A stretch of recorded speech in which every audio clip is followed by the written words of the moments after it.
All right, our speaker today is Dr. Luke Macaulay. He is going to talk to you about forage beans as a diversion crop for deer. And I'm going to mute myself. Thank you, Megan. Great. Can you hear me okay? You're good. All right, cool. Let's get started. I'll share my screen real quick. And if I have any internet slowdowns, let me know. And we have a backup arrangement where Megan can run through the slides and I can dial in and do the audio that way. But here's the opening slide and what we're going to talk about today. If any of you were at Farm Bureau on December 6th, I presented this there. So this is a repeat for you, but we'll cover most of the same material. But for those of you that not there, this will be new. But this is a project I came into. I just started my position about 1.5 years ago, and I came in and they had been doing some work with forage soybeans for a couple of years to see whether they could be used to divert deer away from prime agricultural areas, use it as a buffer around fields. So since then, I've learned a lot about agronomy and about farming. I'm a wildlife management specialist, but I've really enjoyed working with the guys at the Y Research and Education Center where I'm based, and I've learned a lot about agronomy and how soybeans grow and develop. So let's delve into this topic. So I'd like to give everybody an outline of where we're going to go, and so you know how close we are to the end. We'll start, just describe the problem and give a little introduction on forage soybeans and the project. Describe the sort of standard scientific presentation, and go through the methods and how we gather data about this and plan to continue to do so, and give you our results after the first year of work on this, and then finally talk about some next steps and what we plan to do in the future. If any of you on the call have fields with significant deer damage, we are planning on providing some demonstration seeds for either buffers or for small fields, so forage soybeans. So keep that in the back of your mind as you watch this presentation, and if you have something that would like an acre or a couple acres, maybe a few more, we might be able to get you a couple of bags to try this out. Ideally, we would do that in a field where you have a good history of yield data and it has been planted in soybeans, so we can sort of try and measure how much this actually is helping. So many of you, if you're farmers, you know that agricultural wildlife damage is a big problem, especially on the Eastern Shore. Here in Maryland, the USDA estimates $10 million in losses. That was from 2011, 2012. Many people think that number was an underestimate, and it very well might be, but certainly deer in that survey was ranked about 77% of all wildlife damage. So it's a big issue, and many of you already know that. Let's continue on. Here's a picture of one of our fields that we used for our study, and this is a yield map, and you see with the red is the lowest yields and the green is the best. And along the tree line where the deer emerge from the cover, usually in the evenings or nights or early mornings, you can see the damage there. One thing that surprised me about this image was how far those yellow sections fall into the field, how far deer were going into the field. You can see on the ground, certainly where it's red, you can see the difference in height of soybeans, but it wasn't so apparent after you went in 10 or 20 feet into the field, but the yield map really shows the impacts. Here are some other images of pretty high, these are the worst damaged fields of a farmer down near Ocean City, near Snow Hill, actually not far from many of you. This is kind of a perennial problem field. This is corn, and they've just completely, there will be zero yields on large areas of that field. Here's another example of these exposures that we put out to see what the yield would be in the absence of deer grazing. And we can put these little they're not very tall. They're 4-foot high fences, but we put them up with electric fence wire, and deer don't like to go into them. We found that you can go up to about 10-foot diameter, and the deer, I think due to depth perception, they don't want to get into something that small. If you make it much bigger, or you make it into a square, the deer can get into it, and they will go in there and graze.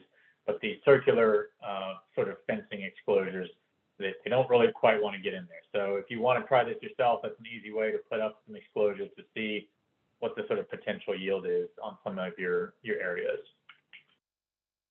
And these are game camera images of a young, well, middle-aged buck slurping down soybean leaves. So just some fun pictures to see.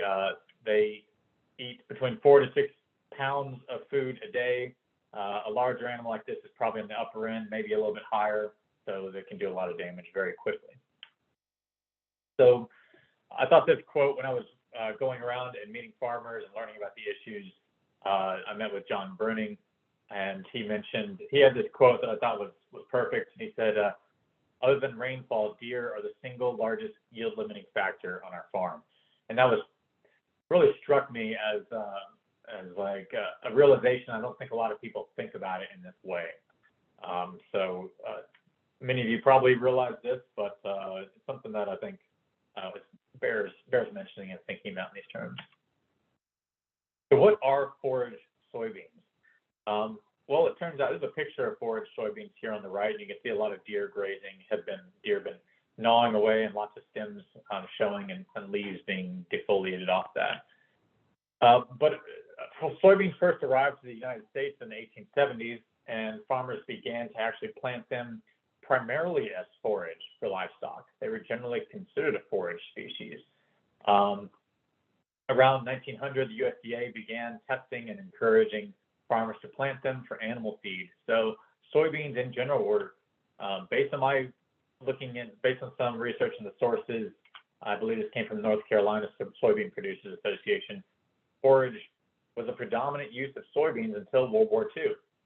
And around that time, the production started shifting to using beans as part of soybean meal and to feeding different types of poultry or livestock. So there's a long history of soybeans as forage. It's arguably what their original use was.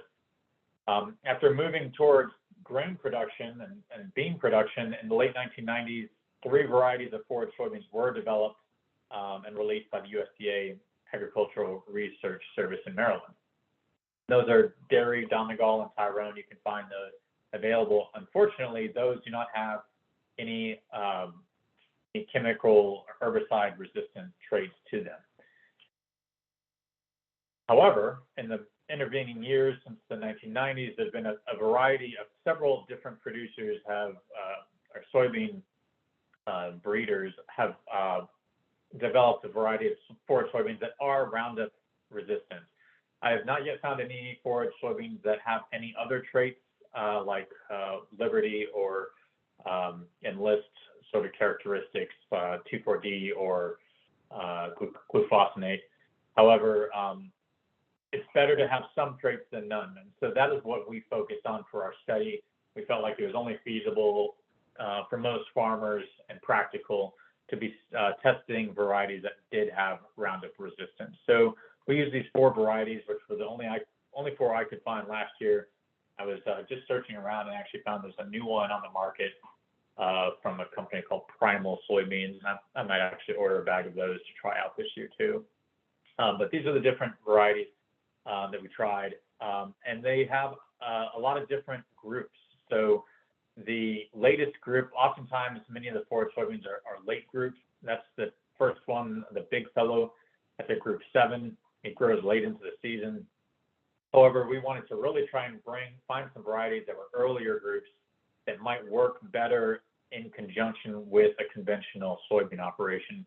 So you could actually harvest the buffer area while harvesting your conventional soybeans. So in the past, research was done only on the big fellows, and they were such a late variety that the they were not ready to harvest by the time the farmers needed to harvest. So they'd have to come back for those beans later in the season, and it was just a buffer. It wasn't really enough to make sense to do it. So it was oftentimes a bit of a loss.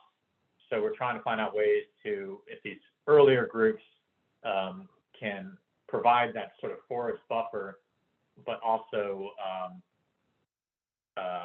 be able to be harvested at the end of the season. I'll continue on. So the goal of the study was to evaluate the deer preference for different soybean varieties, as well as get some sense of how the soybean plants responded to grazing. So we did that in a variety of different ways. And I want to take a moment and thank my collaborators and the funder. This has been funded by the Maryland Soybean Board. And I have a variety of folks over at the Y Research and Extension Center and Education Center who are helping me. Taylor Robinson, John Draper is our farm manager, Tommy, Joe, Lewis, Joe, and CJ. Great collaborators. They've helped me out a lot and taught me a lot about farming along the way. Had a couple of collaborating farmers, Joe Street, he's actually based in Delaware, and Jim Lewis in Caroline County. So, and thank my co-PIs, Jim Lewis and Nicole Fiorellino. So, we selected 2 fields. I asked the farmers for the fields with the worst deer damage, and they were happy to give me these because they oftentimes were either a loss or had such low yields that may not have broken even after everything was said and done. So we had 2 fields. One on the left was surrounded by woods on 3 sides, and a lot of cover for deer to come out of, and this other one on the right, which I showed you earlier. We conducted a variety trial, and we replicated those 4 varieties I showed you earlier of forage soybeans, as well as 3 different types of conventional soybeans. Now, this study, the idea behind using forage soybeans that has been done so far is to plant a buffer, whether it's 20-foot or 40-foot strips around the edge of the farm. And I still think that's a valuable use of these. And there's been some early anecdotal results where people say, this is definitely working. But for this study, I really wanted to hone in on what can the yields be of these varieties. So we did these strip plots like you see here, and we put cameras on them, and I'll show you a little bit more about that. So we didn't do an exact buffer here, but we were trying to get a better handle on what the potential of these forage soybeans were. We used trail cameras or game cameras they're motion activated wildlife cameras that you can see here mounted on T-posts to quantify the deer activity and their grazing. So we actually had several thousand photos over the course of the summer, and my Taylor Robinson did the work to go through all those photos and actually mark all the pictures where deer were actually grazing on the soybeans, because there are a lot of pictures where deer are walking through the field, and that does cause damage in some ways, but there are also times in which they're actually grazing. So we actually did both the activity, if they just appeared on the camera, and then we got other photos that we actually captured them grazing. There's a lot of work, and thanks to Taylor for documenting that. We have 10 cameras out on these varieties. And here's the pictures of one of those grading events. We had these, I think 3 bucks and a bachelor group here foraging on these soybeans at the Y Research and Education Center. We also used drone imagery to get a bird's eye view of what was happening, and another way to try and quantify, measure, and see the damage of deer on the property, on these fields. And you can see the date of these images at the bottom. So we started in July 14th. We have some earlier photos as well, but July 14th, you can see there's this patchy coverage, and you can see the damage occurring, especially at this bottom right into the field where there's a lot of bare dirt showing. And there are some varieties that do seem to be preferred and are being eaten out somewhat in strips in these pictures. A week later, filled in quite a bit in July, and then by August, a lot of these soybeans recovered quite well, except for these ones at the very end. But we will continue to dig in deeper into this, but this gives us at least some bird's eye view to see how things progress through the growing season. Here's the other field and aerial imagery, and these are also mid-July and August fields. So again, you can see the soybeans did tend to recover, get a nice canopy over, despite the deer grazing that we had. This is also some drone imagery of our collaborating farmers. Here on the left is Caroline County, where Joe Lewis has a farm, and he planted this white buffer strip around the entire field, and the deer completely annihilated those forage soybeans. Jimmy is self-described. I think he said, "I'm as much a penny pincher as anybody, and I can tell you that I think this works, and I would do this again." I can't quantify it for you right now, but I will tell you, based on the damage I see here, I think this works. Next year, I think I will plant two passes on this field instead of just one. So on the right here is in Delaware, Joe Street's farm, and you can see he is on around 40 acres surrounded by 1,000 acres of woods. So he is ground zero for deer damage. And in this circle on the bottom of the picture, you might be able to see, if you look closely, a small little green dot in the middle of that red circle. Well, we can zoom into that and maybe make a little bit clearer why I had that circle around there. This is a picture of what that is, and this is one of our exclosures that I showed earlier, where the deer aren't able to graze, and you can see the amount of damage that's being done on that field. Here's another picture of what that looks like on the ground on his farm. We also clipped biomass to better understand how to better understand how much deer were eating, at least to get another measure for differences on the inside and the outside of these exclosures. So on each of these strips, we put up a fence like this, clipped 2 or 3 plants, depending on the field we were on, and measured and weighed those. And finally, of course, the thing that I think all of us are really interested in on this topic is what's the harvest, what's the yield that these types of beans can provide. And so worked with Joe Crank and Lewis Thorne and Taylor Robinson to get yield data on these fields.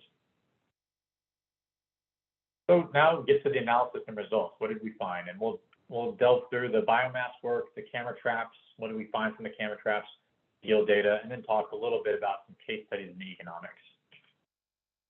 So in terms of biomass, where we clipped 2 plants on the inside of an exclosure and 2 plants just outside of that exclosure.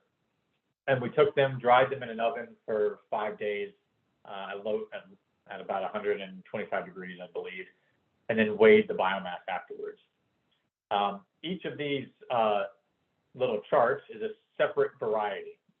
And we have the conventional 3.1s, conventional 5.3s. This is a conventional group 7.2. We also tried a late variety to see if that would help. And all the others are our forage soybeans. The one thing, red is inside the exclosure. So inside the fenced area is the biomass of these plants inside where there is no deer grazing. And blue is outside the exclosure. We're in the field clipping these things and holding up these plants and thinking, what is going on here? Because outside the exclosure, many of the plants were obviously larger. So anytime you see these blue bars that are higher than the red bars, it means the plants weigh more on the outside of the exclosures. Now this is at all these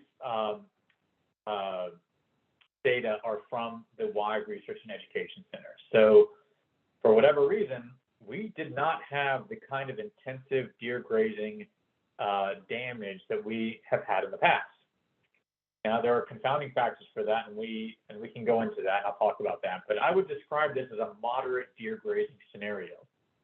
And under moderate grazing, it looks like the biomass, the plant weight, is actually better in many cases outside of the exclosures. And I think that has to do with the deer grazing the soybean and the branching that occurs after that, and they actually produce more biomass. Now, not necessarily more yields, but they are producing more biomass.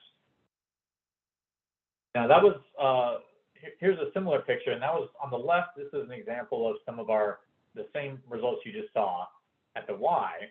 under what I would call moderate deer grazing. And then on the right are the results of biomass on Joe Street's farm in Delaware that I showed you, that little 30-acre farm surrounded by 1,000 acres of wood.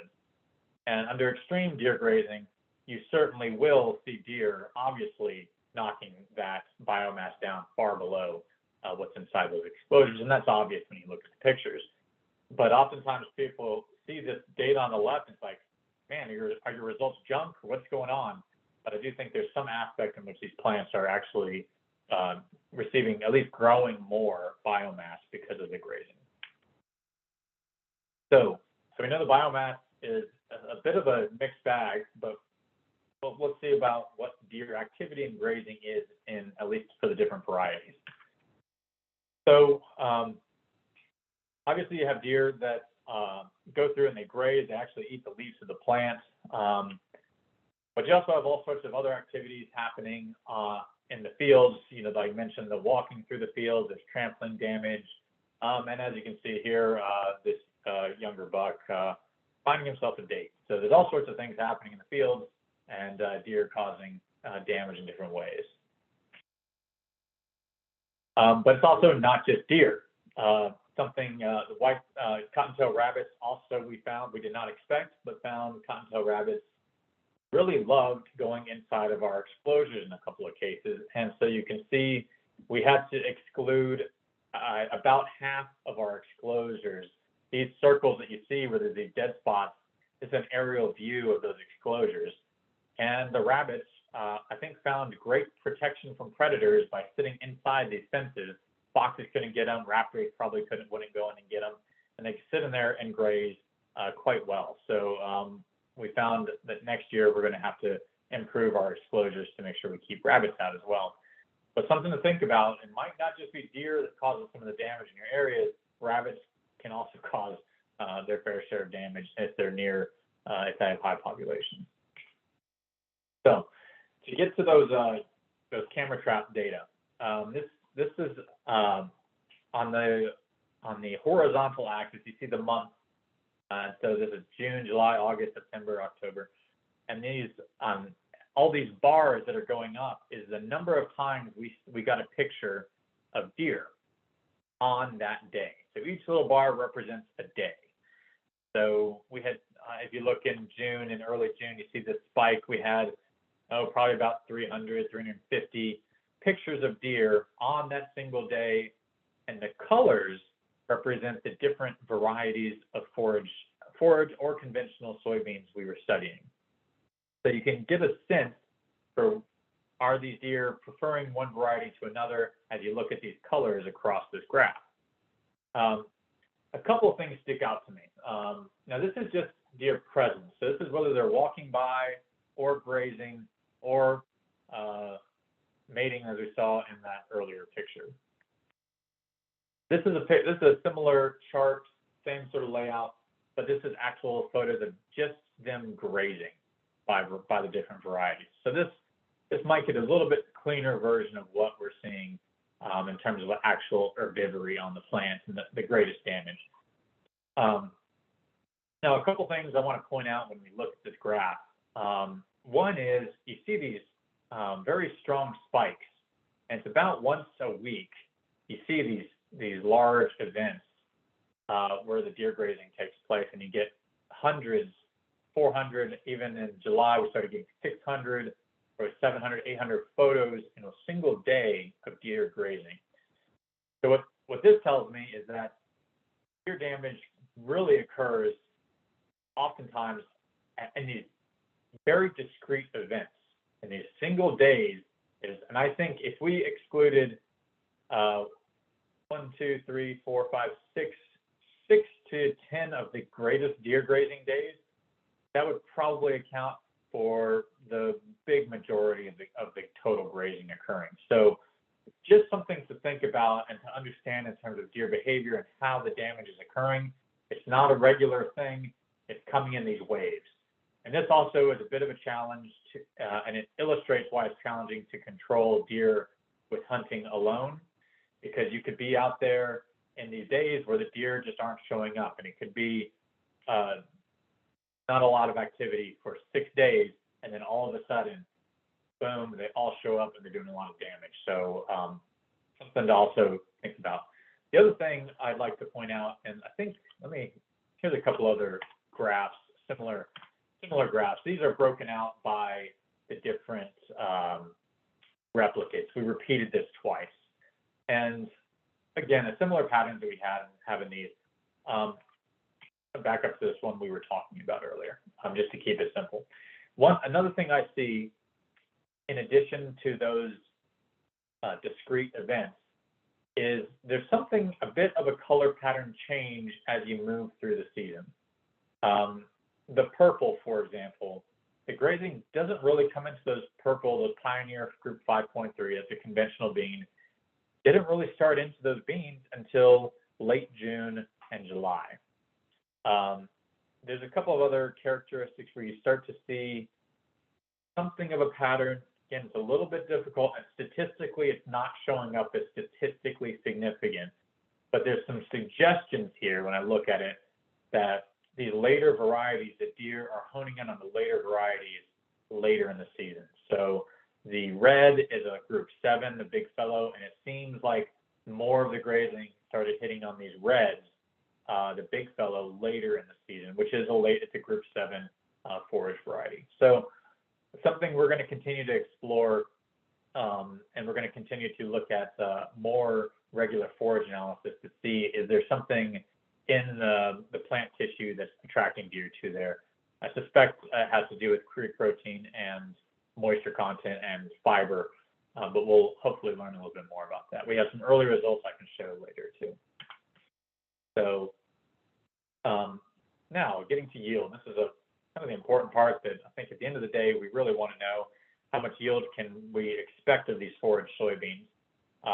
The buffer strips are nice, but they do lead to potentially more complicated management. If your buffer strip can only handle Roundup and your other soybeans can handle other types of herbicides, you might not want to have to be going out and doing multiple trips to different types of chemicals on the field. So one thing we wanted to explore is potentially just planting an entire field in some of these forage soybeans. So that's something I think we're going to try this coming year as well.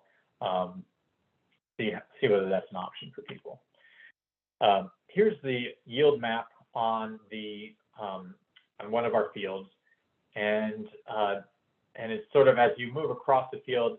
These are basically strips moving east to west across the field, and you do see there are some of these strips that are quite red, that is lower yields. Those are actually the big fellow varieties, and I'll show that in another format as well.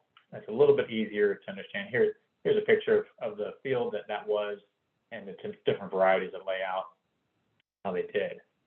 But here's another way to look at it. I think this is a little bit more quantitatively and easy to grasp. This is the same data, that same field, C8 and C9, and the lines are the different yields as you move across the field further away from the woods. So as you'd expect, as you move away from the woods, all these lines go up. Your yields are increasing as you get further away from the woods. And the different colors in each of these different categories are different varieties, and those are listed at the top. The big fellow biologic, the GT1, which is a group 4.7, and then the two conventional beans on the right, the blue and the purple. Now, something that was a bit unexpected, and I think we need to collect more data on, is the exclosure yield. Those are the dots, and the exclosures were placed at the left-hand side of the field where the deer damage was expected to be the most. Now, it could be that the exclosures weren't big enough to capture some of the variation, or we lost something there, but the yields were not really that much better in a lot of cases for those exclosures than they were for the larger field. It was for the biologic, it was at the higher end for the big fellow, but some of these other ones, it was right in the middle or kind of at the lower end. So we're still trying to disentangle how much of this, how much of this effect is a field effect, effects of the trees, the root competition for moisture, and other things versus deer grazing. So again, these were in fields that in the year we were there did not have the kind of intensive deer grazing that they had in the past. And I have a few ideas for why, potentially why, and we'll go into those. Here's the second field that we did, similar pictures, same layout. As you moved across the field, you could see how the yields changed and oftentimes went up as you moved across the field to the right, away from sort of deer home base. And just a lot of squiggly lines. The different, the dashed versus the solid lines are the different strips. So you can kind of get a feel for how much variation there is in the field between the different strips. We had on this graphic 5 different strips, and they all kind of get laid over here, so you get a feel for what those yields were.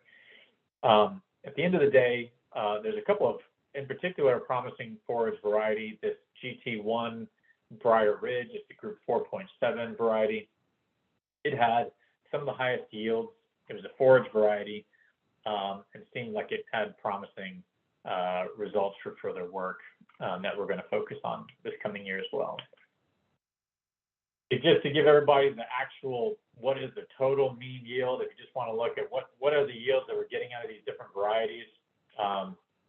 This top table shows the varieties on one of the fields. C89 is one of our fields that has less, it only has woods on 2 sides. Field E5 is that field that has woods on 3 sides. So more competition from trees, more deer cover, and generally more grazing and lower yields in that E5 field. So these are in order of highest yielding to lowest yielding. And then on the bottom is combined. So we combine the data from both of those fields to get the total best yield in both of them and see how they compare. So at the end of the day, this Pioneer 5.3 showed up across both fields as the highest yielding. It came in at 53 bushels an acre. And that's just a conventional bean, but it's a little bit later variety than normal. And some of the thinking there is that it might produce more leaves later into the season. It might be a way in which you could reduce deer damage by choosing later group varieties. And then coming in second was that GT1 Briar Ridge that I mentioned earlier. So, and it goes down from there to a conventional Pioneer, then biologic, a group 7 conventional, and then a couple others. These ones at the bottom, the Multi-Max and Big Fellow, were a mix, but most of them were group 7. They produce a lot of forage, and they stay green later into the year, which could be good in a lot of cases for distracting off of other soybeans. And I think they're more palatable later in the season. However, if you're looking to get some yield out of them, they were the lowest performing in terms of yield. So we've gone through the yield data, and we can talk a little bit more at the end about sort of the big picture stuff, but also want to go through the economic picture and what that means. Let me check my time here. How are we doing? Okay, we're good. So in particular, I used this for Joe Street's farm in Delaware, and this is that 35-acre farm surrounded by 1,000 acres of woods and significant deer damage. There's 33 acres on this main field right here. And in this year, after he planted a conventional 5.2 variety, and this is a later variety than normal, but we thought, well, maybe this variety, there's something about that. Maybe it'll mimic some of these forage varieties, these later group forage varieties. Well, the yield for the whole field was 581 bushels, which is pretty dismal, at 17 bushels per acre. So very high damage and very low yields. Again, these were not forage soybeans, but definitely a place where we can sort of test the extreme case about how this could work. We had 5 of those exclosures in this field, and if we average, and they were also placed along the outside edge with the most shade, the most root competition from trees. So these weren't the best parts of the field, but even with that, we got yields of 51 bushels per acre in this field. So if we estimate a price per bushel, this is the price in December of soybeans is $12.50 a bushel. His gross income in reality was $7,200 at that price. But if we had extrapolated out and assumed that his whole field was what was in those exclosures, he would have had about 3 times the gross, the yield and gross income. So the deer damage in this case for him is 66% yield loss and gross income loss before expenses. So there's a but, and I want to put this in there. He planted his soybeans first. He put them in early May, I think May 11th, a couple of weeks before any of his neighbors planted. It seemed as though this served to really attract a lot of deer from the whole neighborhood into his farm. And it seemed like they stayed there. All of his neighbors said they were surprised at how low the deer damage was last year. So there's a potential in which his operation served to feed the deer and attract them away from other farms. So again, this research is really challenging to get a handle on and be sure about, because deer move, deer populations change, and deer preferences change. So there's a lot of moving variables. Add in the differences of weather, drought, and moisture, and everything else. It gets very difficult to disentangle all these variables, and it just shows the importance of having multiple years of data to really try and get a handle on this. We've certainly learned a lot, though. So in conclusion, we went through the biomass issues. In a moderate deer grazing scenario like at the Y, the biomass was actually increased, whereas on Joe Street's farm that we just saw a picture of, obviously the deer decimated the biomass and ate thousands of pounds of forage off of his field. In terms of deer activity and variety preferences, I'd say there's a strong spatial component in that deer really prefer to stay near the woods. We've all seen that, but there's some initial evidence, again, not statistically significant, but it seems as though there's some shifting preferences for later varieties as the season goes on. So those big fellows were just starting to flower when a lot of the earlier varieties already had pods pretty far along in their development. I've done some literature review on how herbivory on soybeans affects yields. And it seems as though across a few papers I've looked at, that the biggest impact on yield is when there's grazing and defoliation, whether it's from bugs or deer, the defoliation occurring at the reproductive stage, and the flowers are out and when the early pod formation is going on. That's when they really affect yields. Soybeans can recover quite well from early defoliation, but that's the time in which your yields really start to get hit. So there's a potential that these later varieties, that group 7, I'll back up just so we can see it. Oh, actually, I got it right here. Sorry. I want to show a little picture right here.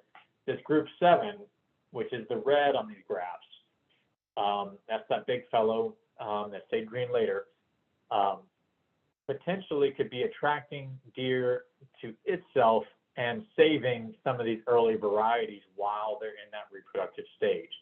So there might be a real benefit to having these later varieties on the edge. However, they're not going to yield as much. So there's some trade-offs there versus having an earlier group forage soybean like the Briar Ridge, which is green. It also has somewhat later preferences, but the deer were grazing on that earlier, but it did provide a pretty good yield. So a lot of moving parts and things to think about, but it does seem like there might be something there.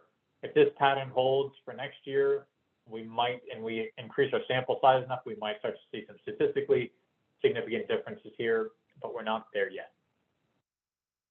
So finally, in terms of yield, it's, like I mentioned, it's very difficult to disentangle the field differences in these moderate deer grazing scenarios, which is where the bulk of our data was collected.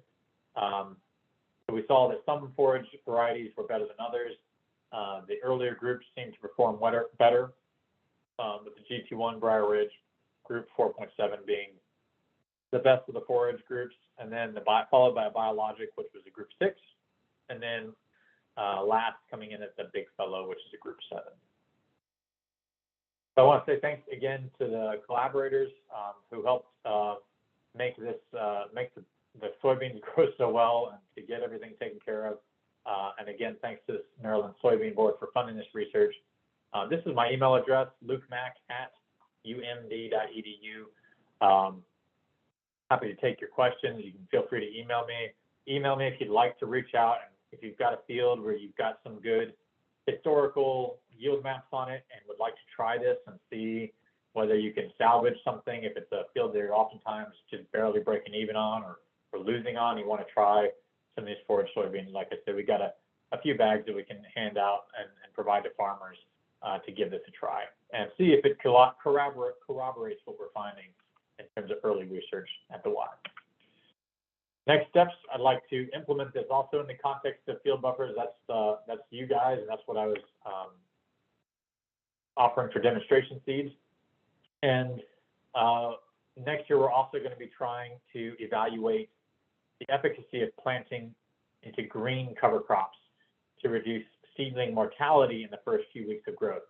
One thing I did see is that, especially at Jimmy Lewis's farm, is that if the deer graze in those early 2 to 3 weeks, if they graze those leaves below the cotyledon, those first two baby leaves coming up off that soybean plant, if they graze below that, the plant was killed. If it didn't, it was amazing how much these plants can recover. So if you're planting into green cover crops that are preferred forage, I'm going to test and see whether the seedling mortality is reduced because there's some clovers that are actually taller up and maybe a little bit more preferred, or there's some Austrian winter pea, some other cool season plants that are there, or legumes there, that they might prefer to those early germinating soybeans. So we're going to try that next year as well.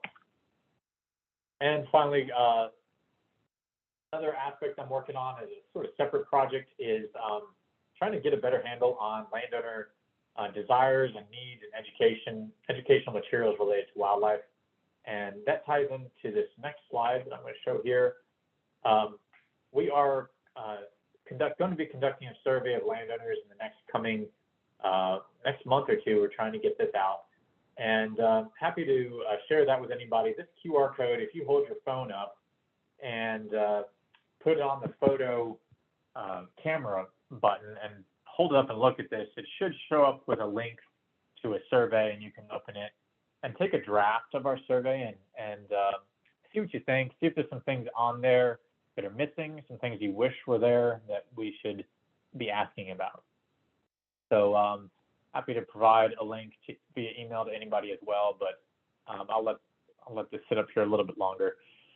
And then I will close with a couple of comments and thoughts in terms of the Y Research and Education Center, what's happening.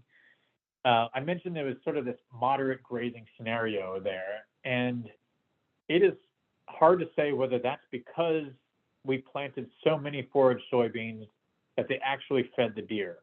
The farmer and the ag techs that we have there say they don't think the deer populations have gone down.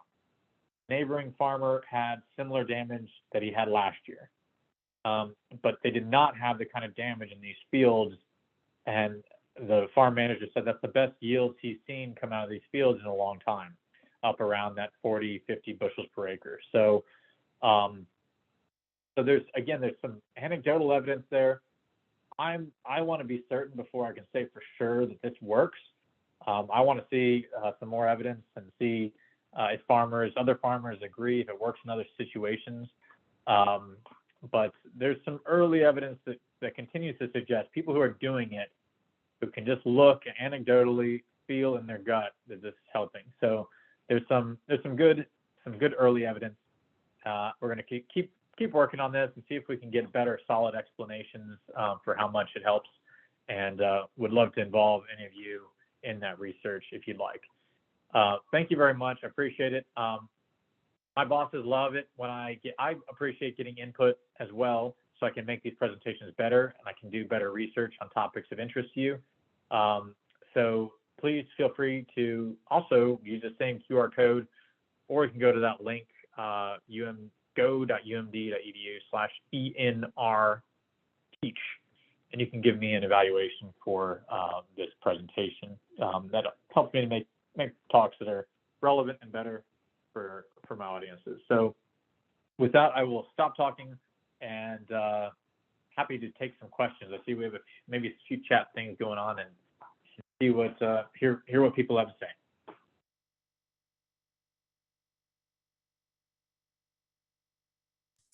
All right, again, if you have any questions or comments, you can leave them in the chat box, or we don't have a huge group here, so you can unmute yourself if it's going to be easier to do that way. So far, the chat box, there's a question: populations for planting, and also, have you done any research of beans as forage around cornfields? Yeah, the populations, I don't know that off the top of my head. We generally did approximately bag an acre, and I do have the populations in the bags, and our farmer can tell me that population, and I can get that to you.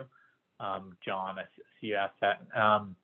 And in terms of using it around cornfields, yes, actually, let me back up on this presentation here. That picture of not Joe's farm, but this is Jim Lewis's farm right here. I only had one picture of it here on the left. This is a cornfield, irrigated, Caroline County. You know, compared to some parts of the state, relatively sandier soils. But this white strip is forage soybeans surrounding a cornfield. And this is where Jimmy mentioned his anecdotal comment that you know, he can't give me the data to show it, but anecdotally, based on what he sees in the damage, he would do this again in a heartbeat. And he's actually going to plant 2 rows next year to provide enough for the forage around that field. So, and also, yeah, feel free to unmute and talk too, because I'm happy to hear voices and see faces too. Second question you had, John, have you done any research comparing forage beans surrounding fields versus crop with clover blends in them? Clover blends. It may have been crop. Okay, so crops. Okay, sorry. We have not yet done that. I think there's a potential for that, for sure. I think clovers are a pretty preferred forage, and there are other things that could go into those buffers as well. Based on what I've looked into, it seems like of all forages that are available for deer, when I look at the wildlife food plot guys, the people who are really trying to attract deer with the best things available, soybeans pretty consistently come up as the king. They're the best. They have the highest protein content. Clovers are very attractive, but I think even compared to clovers, I think soybeans might sort of trump them. So no, we have not done that yet.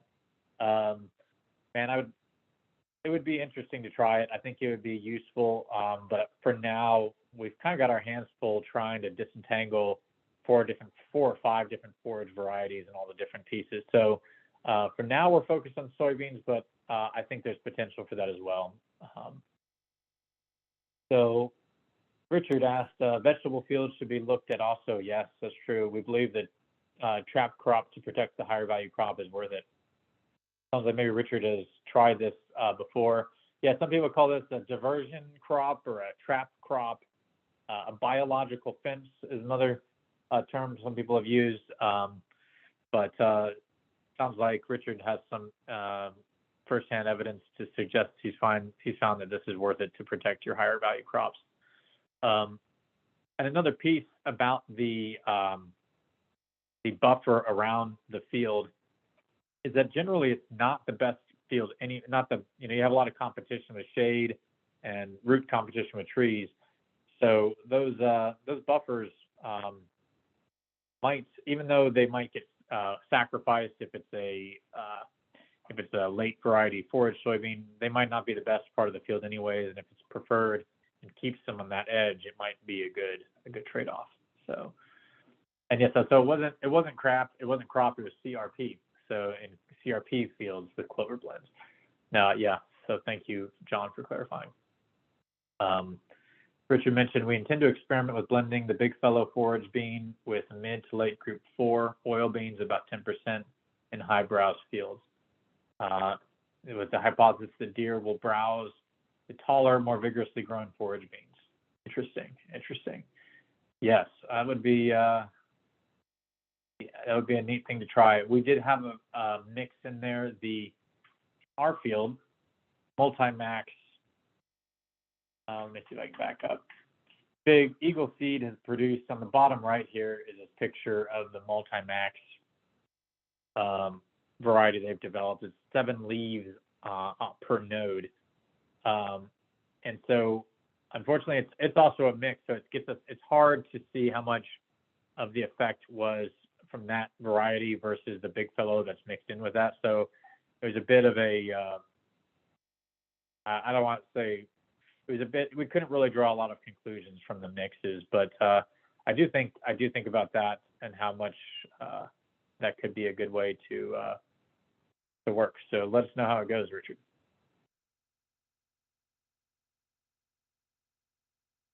Any other questions?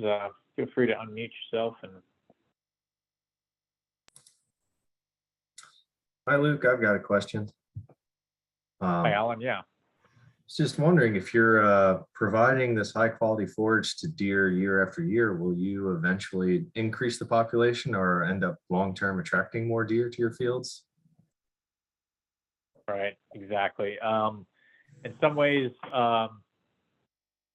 well, I guess there's a couple of pieces to that. I think if you're planting same acreage in soybeans, I don't think it's necessarily that much better forage. Let's just look at, I like to show pictures while I'm talking. But let's look at Joe Street's farm here. I think deer are eating 2/3 of his crop. I don't think that their food, they have all the food they need to expand their populations anyways. I don't think in this case it's necessarily going to increase deer population numbers, but I do think that's something to think about. What I will say is I think all of these things should be matched with a sort of integrated pest management approach where you also look at your best options for controlling deer populations and deer densities through hunting, through crop damage permits. Maryland has very liberal crop damage permits they provide to farmers. And there's some other options for deer cooperator permits which is a pretty intensive application process, but allows even for in extreme scenarios for controlling deer at night and hunting them at night, which is a way to more efficiently take out larger numbers if you're in extreme damage situations. But yes, that is something to think about. One thing I've also considered for future work is the potential for doing forest management and making either forest openings or thinnings in that forested area around these fields. If you control the forests to actually keep deer in the forest and providing preferred things, they like to have the cover. So if you had small openings in here that you were growing preferred forages in, whether it's soybeans, I could see that helping. But in that case, I certainly think about what you raised, Alan. Are you just raising the availability of food that's going to raise the deer populations and ultimately increase the damage? I say in response, I think it has to be paired with hunting if possible, or other tactics. We haven't yet I personally haven't gotten into repellents or fencing yet, but those are other options I think that could play into the picture as well. So hope that answered your question. Happy to hear your thoughts if you had any experience or thoughts on it too. No, that answers the question pretty well, but I also, I guess, kind of a follow-up. A lot of the farmers in my area in southern Maryland, western side of the bay, use sludge pellets to put those down either across the whole field or the perimeter of the field as a kind of repellent for deer when the soybeans are small or when other crops are at a vulnerable stage. Do you think that repellents like sludge pellets or other repellents might be paired with some of these border applications of forage beans to further improve the protection you get? I think it could. I think there's, so my understanding, Jim Lewis did some work with sludge pellets and found there's a lot of dynamics with repellents. I think they can work. They tend to be, and I'm not sure about how sludge compares to some of the other ones. But I will say, well, for example, another repellent that's popular is, it's actually made mostly out of, I believe it's bone meal. Tends to be a bit expensive, but it can be pretty effective for 2 to 3 weeks. I've also heard from a local farmer, and I can't remember his name right now, but who's come up with his own mix using fish oil, a farmer based on the Eastern Shore. But his plan is they spray every 3 to 6 weeks, I think. And I think it can work in tandem with other things. If everybody's using it, then I think the deer hold their nose and go through it, or will go through the perimeter and go to the middle of the field. But if you're the only one who uses it and nobody else does, it could be that sort of thing that tips them away to your neighbor's farm instead of yours. I think it does tend to be pretty expensive. So that's another piece to factor in the sort of trade-offs. And I think also timing it to the time in which your biggest damage is going to occur. I think that seedling stage when there be complete mortality of the plant is important. And according to the literature, we're going to try this next year with actual manually clipping plants and see it for ourselves. But protecting plants at that reproductive stage also seems to be really important for pod formation and yields. So I think if I was going to run repellents, I think, and looking at the budget, I'd probably either time it, or hopefully there's no rain, because rain can reduce its effectiveness. But time it through either that seedling stage or that reproductive stage, potentially both, if that will work for you. If you're an organic producer, I heard about the blood meal from an organic producer, and that's one of the organic fertilizers that they were using, and that actually kept deer out of their field very well. I don't think I think it tends to be more expensive and not very economical unless you're organic. But I have a confirmation from John Farlow as well that powdered blood works amazing, but very hard to mix and keep agitated. And that's plant skid as mostly a blood meal option. And it might work. I haven't heard anybody except for this one organic farmer, and they were on the Western Shore as well. Said them they were fertilizing with blood meal. They didn't have any problem with deer. So again, depends on your neighbors and the sort of layout of your farm, but I think it can work. Seeing we're hitting the 1 o'clock mark, which is great. I think we've had a few questions. Happy to take more and stay on longer. Yeah, John mentioned he used it last year. It absolutely works, but it's pricey. And there is a farmer that's mixing up his own mix. If anybody wants his contact information, I can get it to you. The former goes by captain, and I'm not sure if he's a recreational captain or a former Navy guy or something. But. Or you can also ask Megan for it, and I can get you anything. Get back to you through Megan too.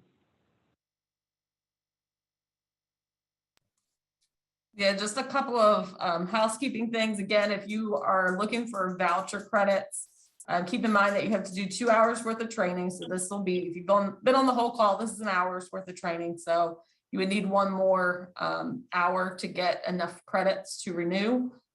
These can count for later renewals as well. If you don't expire this year, it'll count towards next year. And you can send me, if you have any questions about anything, you can send it to me and I'll get it back to Luke. Also, if you would like to do you're willing to do the teaching evaluation, if you couldn't follow the link or you couldn't follow the QR code, you can let me know and I will send you I'll email you a direct link to it. Our speakers certainly do appreciate your feedback on those, because those do help us when we go up for promotions and help us with our yearly evaluations, but especially promotion, as a lot of us are newer faculty and need to go through some sort of promotion process. Also, as someone who had to put together my teaching portfolio this past year, Any comments that you have too. You know, we like the thank yous and stuff, and those look great for us. But if you have a more in-depth comment, those are fantastic, because we can put those as part of our teaching portfolio. And those look good to the groups that are reviewing the packets. So again, it's the same survey for every faculty member, but it is something that we have to do.